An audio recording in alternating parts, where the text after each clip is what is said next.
Pemirsa, maksimalkan pendapatan asli daerah Kota Palembang, dorong langkah inovatif melalui unit yang memiliki pelayanan langsung ke masyarakat untuk dijadikan unit yang berpola BLUD.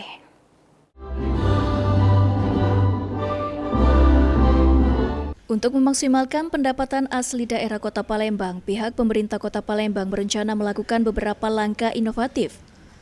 Menurut Kepala BPKAD Kota Palembang, Ahmad Nasir, salah satu langkah inovatif yang akan dilakukan pada tahun 2026 adalah dengan mendorong unit yang memiliki pelayanan langsung ke masyarakat dan memiliki spesifikasi secara substansi sesuai aturan untuk dijadikan unit yang berpola BLUD.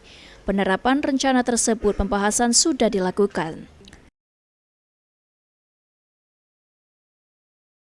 Daerah itu kita akan dorong juga, ya, jadi unit-unit yang mempunyai pelayanan langsung pada masyarakat, yang mempunyai spesifikasi secara substansi, memenuhi aturan, itu kita akan dorong menjadi unit pelayanan yang berpola BLUD.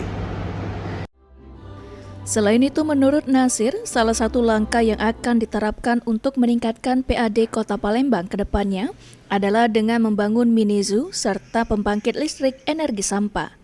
Sandi Pratama, PAL TV.